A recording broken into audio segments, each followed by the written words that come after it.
প্রিয় দর্শক, আপনাদের সাদর আমন্ত্রণ জানাচ্ছি মুক্তিযুদ্ধের বাংলাদেশ, স্মার্ট বাংলাদেশ।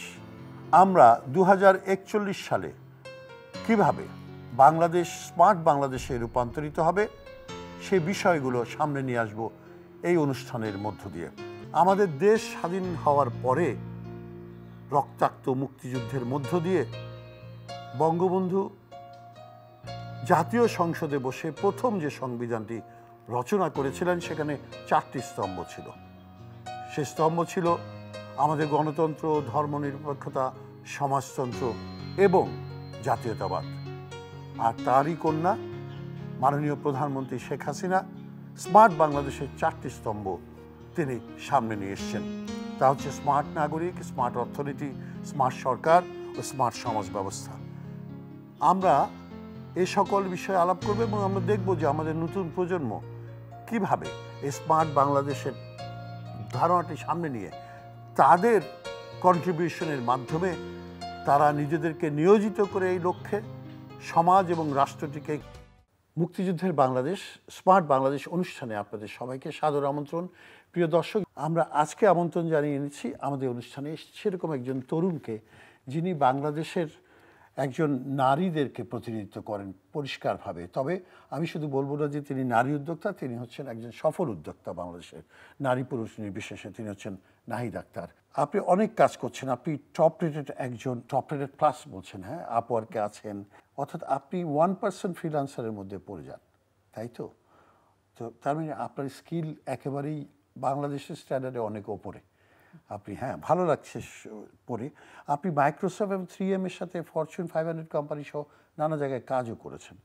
সুতরাং আপনি এআই থেকে শুরু করে মেশিন লার্নিং, প্রোগ্রামিং, যে অনেক কাজ করেন এবং আপনি 55টিরও বেশি ক্লায়েন্টের সাথে আপনার এখন যোগাযোগ রয়েছে।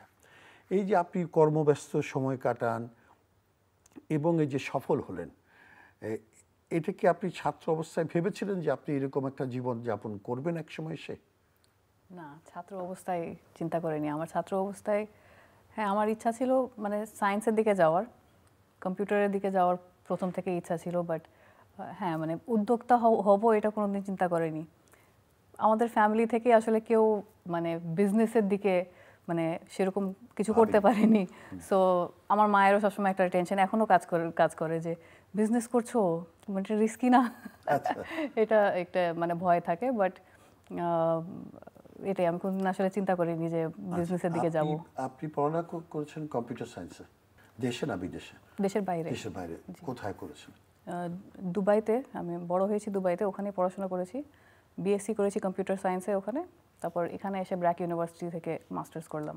আপনি কবে সিদ্ধান্ত নিলেন যে আপনি এরকম ফ্রিল্যান্সার হবেন এবং টপ রেটেড একটা ইয়েতে পৌঁছে গেছেন আপনি?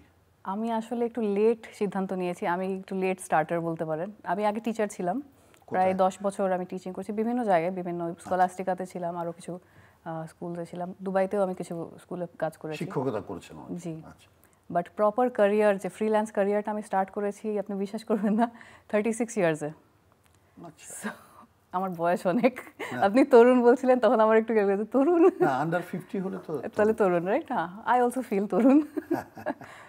আমার freelance career, so it took me around 2 years to proper establish হতে।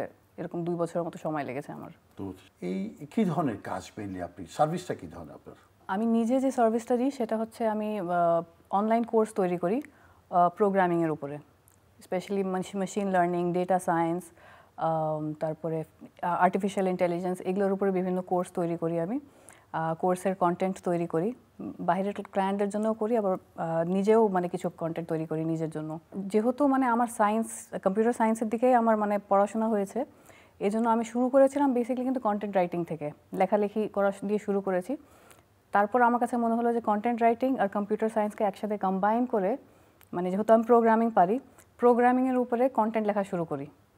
প্রোগ্রামিংয়ের উপর কন্টেন্ট লেখা শুরু করলাম। পরে আমার মনে হলো আমার টিচিংয়েরও তো এক্সপিরিয়েন্স আছে, ওটাকেও একসাথে কম্বাইন করে তখন কম্পিউটার প্রোগ্রামিংয়ের টিচিংয়ের জন্য কন্টেন্ট লেখা শুরু করেছি।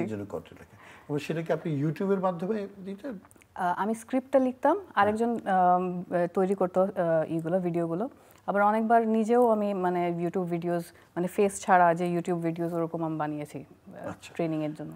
এবং আপনার যারা আগ্রহী আছে তারা আপনার ওই চ্যানেলে ঢুকে আপনার থেকে এগুলি শিখতো, জি জি ওই ক্লাসগুলো সে জি ইউটিউব থেকে বেশি ওই ইউডেমি বলে একটা ওয়েবসাইট আছে যেখানে অনলাইন কোর্স সেল করে মানুষ, ওই ইউডেমিতে আমার কোর্স আছে। কোর্স করতে আপনি কত বছর হলো এখন এই প্রফেশনে? 6 বছর। 6 বছরে কিন্তু আপনার অনেক অগ্রগতি, সত্যি কথা বলবো, কারণ আমি অন্যদের সাথেও নিচ্ছি তো, কারণ আপনি যেসব বড় বড় জায়গায় কাজ করেছেন সেই হিসেবে হচ্ছে, এবং আপনি আমাদের মাননীয় প্রধানমন্ত্রী কার্যালয়ের অধীন বাংলাদেশ সরকারি সংস্থা এনএসডি, ন্যাশনাল স্কিলস ডেভেলপমেন্ট অথরিটির আপনি সিবিসি বিশেষজ্ঞ। এইটা আপনি, এটার অর্থটা কি একটু যদি আমার দর্শকদের জন্য বলেন। ও এনএসডিএ থেকে বেসিক্যালি এখন বাংলাদেশের স্কিল ডেভেলপমেন্টের জন্য বিভিন্ন কোর্স তৈরি করছে। তো এই কোর্সের কন্টেন্ট রাইটিংয়ের একটা কোর্স ছিল, সেটাতে আমি বেসিক্যালি মানে স্পেশালিস্ট হিসাবে আমি জয়েন করেছি। এটা একটা কন্ট্রাক্ট বেসিসে আমি জয়েন করেছি। আমি I don't represent NSDA, but তাদের সাথে আমি মানে স্পেশালিস্ট হিসাবে জয়েন করে আমি সেখানে আমি আমার মানে কোর্সটা ঠিকমতো তৈরি হচ্ছে কিনা এগুলো দেখা। এগুলিতে জি আচ্ছা, মানে আপনার বিশেষজ্ঞের মতামতটা দিয়ে আপনি কোর্সগুলিকে হয়তো অনেক বেশি ফ্রেন্ডলি করছেন যারা লার্নার আছে তাদের জন্য। আপনি 10 বছর চাকরি করেছেন বললেন, শিক্ষকতা করেছেন, তারপরে হঠাৎ করে আপনি আবার ফ্রিল্যান্সিংয়ে আসলেন, এই সিদ্ধান্তটা কেন নিয়েছিলেন? সিদ্ধান্তটা কারণ হচ্ছে আমার হাজব্যান্ড বেসিক্যালি গভর্নমেন্ট জব করে, সো তার বিভিন্ন জায়গায় পোস্টিং থাকে। সো এক এক জায়গায় পোস্টিং হতো আর নতুন করে আবার ক্যারিয়ার শুরু করতে হতো আমার, নতুন করে নিজেকে প্রুভ করা। তো এটা আসলে আফটার আ পয়েন্ট অনেক ডিফিকাল্ট হয়ে যাচ্ছিল, কারণ আমি অলমোস্ট 4-5 জায়গায় অলমোস্ট জব করে ফেলেছিলাম। তো পরে আমি ডিসাইড করলাম যে থাক, সব ছেড়ে ছুড়ে বাসায় বসে হাউস ওয়াইফ হয়ে যাবো। সো সে অবস্থায়, মানে চিটাঙে ছিলাম তখন, সে অবস্থায় এক ভাবির সাথে দেখা হলো, আমরা ভাবি বলি, তো ওনার সাথে দেখা হয়েছে। সো উনি ফ্রিল্যান্সিং করছিল, তো ওনার কাছ থেকে জেনে নিয়ে পরে আমি নিজে স্টার্ট করেছি। সো এভাবেই বেসিক্যালি শুরু করা, যে বাসায় বসে থেকে তো ইনকাম করা যায়। আগে মনে করতাম শুরু করেছিলেন, কোনো কোর্স করেছিলেন? কোর্স করেছি, কিছু কোর্স করেছি আমি, এসইওর উপরে কোর্স করেছি, ওয়েব ডেভেলপমেন্টের উপরে কোর্স করেছি। কোর্স একটু করতে হয়, মানে নিজেকে একটু আপডেট রাখার জন্য করতে হয় একটু। আপনি বেসিক্যালি কন্টেন্ট প্রোভাইডার, তাই তো? আপনি কন্টেন্টগুলি ডেভেলপ করেন? মেইনলি কন্টেন্ট প্রোভাইড করি, প্রোগ্রামিংও করি। প্রোগ্রামও করছেন, এবং কোনটার সম্ভাবনা বেশি মনে হচ্ছে বাংলাদেশের? অবশ্য বাংলাদেশের একটি অসুবিধা আছে মনে হয়, সম্ভবত ইংরেজিটার একটা সমস্যা আছে। এখন এটাকে চ্যাট জিপিটি যেহেতু চলে এসেছে, এই জিনিসটাকে অনেক ইজি করে ফেলেছে। আচ্ছা, যে আপনি যদি ইংলিশে খুব বেশি কনফিডেন্ট না, আপনি আপনার কন্টেন্টটা দিলেন চ্যাট জিপিটিতে, বললেন যে এটা কারেক্ট করে দাও, ঠিক আছে কিনা।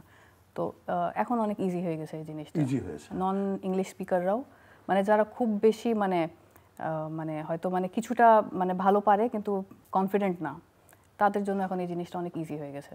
আচ্ছা, আপনি কি মনে করেন যে না, যে এটার একটা বড় সম্ভাবনা বাংলাদেশের নারীদের মধ্যে রয়েছে আগামী দিনগুলোতে, শুধু নিজের জন্য না, দেশের জন্য? অনেক, স্পেশালি মেয়েদের জন্য আমি তো অনেক এনকারেজ করি। আমি যাকেই দেখি তাকেই আমি বলি যে আসো, তুমি ফ্রিল্যান্সিংয়ের মধ্যে আসো। কারণ আমার কাছে মনে হয় মেয়েদের জন্য এই জিনিসটা, কারণ অনেকের বিভিন্ন রকম প্রবলেম থাকে, বাচ্চা থাকে বাসায়, অনেকের ফ্যামিলি থেকে অ্যালাউ করে না বাসা থেকে বাইরে কাজ করার, তো বিভিন্ন রকম প্রবলেম। বাসায় বসে বসে যদি সে ইনকাম করতে পারে আর ফ্যামিলিকে এক রকমের মানে প্রোভাইডার হিসাবে সে কাজ করে, কন্ট্রিবিউটর হিসাবে সে কাজ করতে পারে, যে কেন একজন কেন সবসময় ইনকাম করবে, ওয়াই নট বোথ? সো একজন অফিসে যাচ্ছে, আরেকজন বাসায় বসে ইনকাম করুক। সো আমার কাছে এটাই, মানে আমি তো সবসময় মেয়েদেরকে, যেই মেয়ে দেখে আমি সবসময় বলি যে তোমরা ফ্রিল্যান্সিংটা শুরু করো, ট্রাই করো অ্যাটলিস্ট। আপনার এখানে কি কেউ কাজ করে আপনার সাথে? জি জি জি, কতজন সাপোর্ট আছে? স্টাফ আছে? আমার অ্যারাউন্ড 8 জনের মতো টিম আছে। 8 জন। আর ইয়েতে রিমোটে কাজ করে? হ্যাঁ, 2 জন আছে রিমোটে কাজ করে। 2 জন কাজ আছে।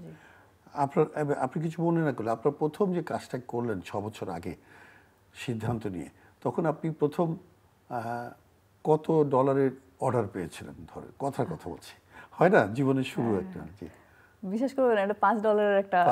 আচ্ছা, মোস্ট অফ দা প্রফেশনাল যারা আসছে আমার এখানে, তারা প্রত্যেকে কিন্তু $5 দিয়ে শুরু করে। এটা মানে আমেরিকানদের একটা স্ট্যান্ডার্ড ছিল, এটার নিচে চাওয়া যায় না। আমি পারলে ফ্রিতে করে দিতাম, কারণ সেই সময় আমি এত মানে বাসায় বসে হয়ে গেছিলাম যে মানে I have to do something, কিছু একটা তো করবো। তো ওই কাজটা যখন পেয়েছি আমি জান লাগিয়ে কাজটা করে দিয়েছি। এখন তো নিশ্চয়ই অনেক ভালো একটা উপার্জন হচ্ছে, এবং আপনার পরিবারের সবাই নিশ্চয়ই খুব খুশি, আপনার স্বামীও খুশি নিশ্চয়ই? অনেক। হ্যাঁ, স্বাভাবিক, কারণ দুজন ইনকাম করলে তো ভালো। শুধু আপনি ভালো না, আপনার আশেপাশে পুরো অনেকেই ভালো থাকে, বাচ্চাকে আপনাকে ভালো স্কুলে পড়াতে পারছি, সব দিক থেকে মানে ভালো সব আর জায়গায় কি। এমনকি আপনার 8 জন লোক আপনার সাথে কাজ করছে, Right. ওই 8 জন মানে 40 জন, কিন্তু তার বাড়িতে লোক আছে, আপনার বাড়িতে লোক আছে। আমার মনে হয় যে এটি একটি বড় কাজ এই সরকারের, এবং আপনারা সেই কাজটি করছেন, আপনাদেরকে অভিনন্দন। আপনি আমাদের তরুণ নারী সিটিজেনদের জন্য কি বলবেন সেটা বলেন, যারা ইয়াং, পাস করছে, পড়ালেখা করছে, শেষ করছে, মানে বিয়ে করে বাসায় বসে গেল না, তার বিপরীতে আপনার একটা সাকসেস স্টোরি দিয়ে আপনি যদি তাদের উদ্দেশ্যে কিছু বলতে চান। আমার কাছে মনে হয় কোনো শেষ নাই, মানে শিখার কোনো শেষ নাই, আর মানে বয়সের কোনো মানে লিমিটেশন নাই যে এই আমার এখন 40 বছর বয়স হয়ে গেছে মানে আমি এখন আর কিছু করতে পারবো না। অনেক মানুষই এটা বলে যে আমি তো 40 বছর বয়স হয়ে গেছে, এখন আর করার কিছু নাই।